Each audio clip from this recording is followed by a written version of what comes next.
So hello दोस्तों, I hope आप सब अच्छे होंगे और अपनी तैयारी कर रहे होंगे। आज मैं आप सभी के लिए क्लास 10 के विज्ञान एनसीईआरटी बुक की बहुत ही इम्पोर्टेंट एवं महत्वपूर्ण क्वेश्चन को लेकर आया हूं।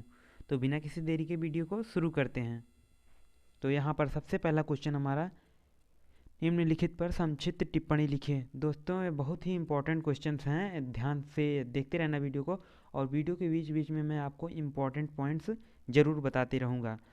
तो यहाँ पर पहला है आक्सीकरण अवक्रिया, दूसरा है योगात्मक अवक्रिया, प्रतिस्थापन अवक्रिया।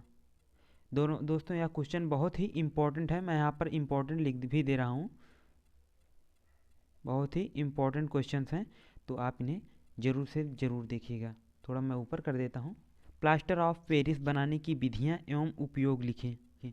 ये 2 साल से 2 बार आ चुका है पिछले 5 सालों में, तो ये भी एक इम्पॉर्टेंट क्वेश्चन है, मैं यहाँ पर लिख दे रहा हूँ। तीसरा क्वेश्चन है हमारा, बेकिंग सोडा बनाने की विधि तथा गुणधर्म लिखो।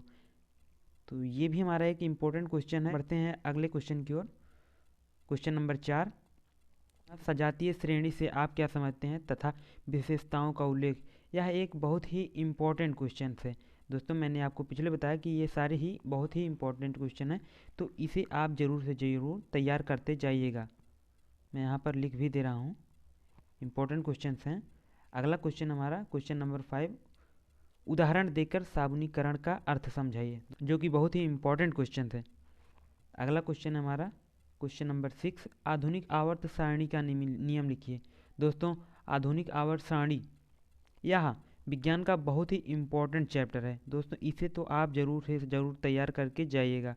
अगर आप इन सभी क्वेश्चनों को तैयार करके जाते हैं तो मैं आपको गारंटी के साथ कह सकता हूँ कि आपके 50% क्वेश्चंस यहाँ से ही सॉल्व हो जाएंगे। तो अगला क्वेश्चन हमारा बायोलॉजी से है हमारा, मनुष्य में दोहरा परिसंचरण की व्याख्या कीजिए। मनुष्य में दोहरा परिसंचरण की व्याख्या कीजिए। इम्पोर्टेंट क्वेश्चन है, ये भी इम्पोर्टेंट क्वेश्चन। और क्वेश्चन नंबर 8 है हमारा, धमनी तथा सिरा में अंतर लिखो। दोस्तों ये पिछली बार भी बोर्ड एग्जाम में आया था और आशा है इस बार भी आएगा, ये भी एक इम्पॉर्टेंट क्वेश्चन है। क्वेश्चन नंबर 9 है हमारा, पोषण क्या है। पोषण की आवश्यकता क्यों पड़ती है। पोषण पहले क्या है, पोषण की क्या आवश्यकता पड़ती है, इन सभी को आपको बोर्ड एग्जाम में बिल्कुल लिख करके आना है। ये एक इम्पॉर्टेंट क्वेश्चन है। यहाँ पर सारे ही इम्पोर्टेंट क्वेश्चंस हैं।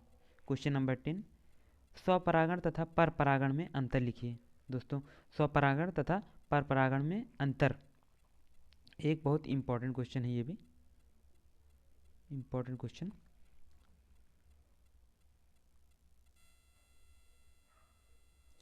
तो क्वेश्चन नंबर 11 को देखेंगे हम। यहाँ पर आपको डीएनए तथा आरएनए का पूरा नाम लिखना है। दोस्तों ये क्वेश्चन पिछली बार भी आया था और इस बार भी आ सकता है, ये बहुत ही इम्पोर्टेंट क्वेश्चन है। क्वेश्चन नंबर 12, समजात तथा समरूप अंगों को उदाहरण देकर समझाइए।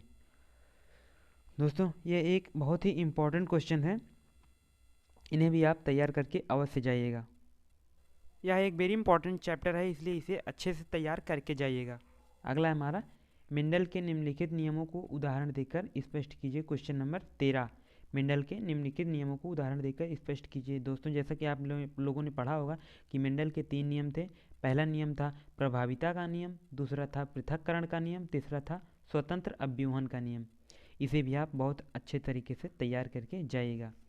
क्वेश्चन नंबर 14 हमारा बहुत ही इंपॉर्टेंट है। देखिए, दूरदृष्टि दोष तथा निकट दृष्टि दोष में क्या अंतर है तथा इनके उपचार किस प्रकार के लेंसों द्वारा किया जाता है। दोस्तों इस चैप्टर में 2-3 इंपॉर्टेंट क्वेश्चन थे, तो उसे मैंने एक ही क्वेश्चन में कर दिया है। इसके लिए एक ट्रिक भी है, लिख देता हूँ।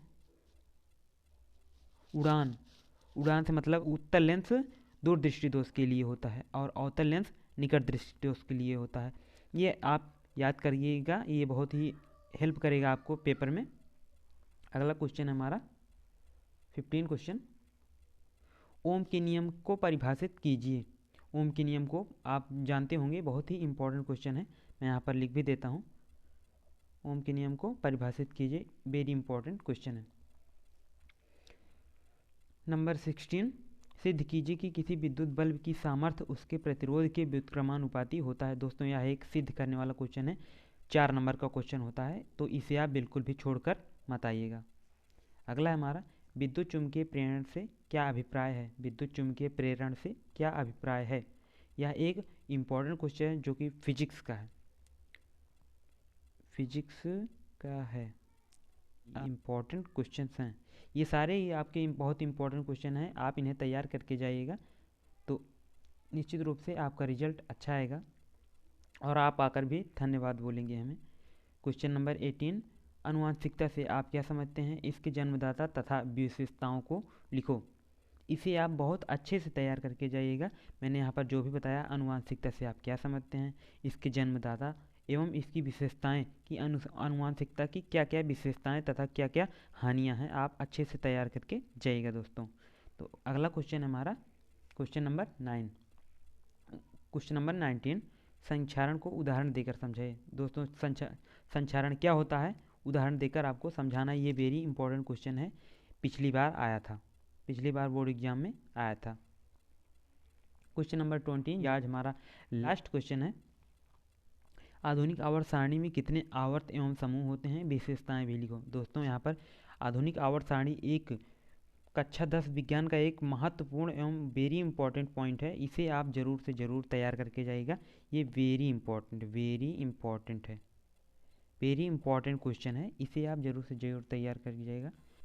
बहुत जल्द ही मैं सभी सब्जेक्ट के ऑब्जेक्टिव टाइप इंपॉर्टेंट क्वेश्चन लेकर आने वाला हूँ, तो चैनल को सब्सक्राइब कर दीजिएगा और अपने दोस्तों के साथ शेयर भी कर दीजिएगा।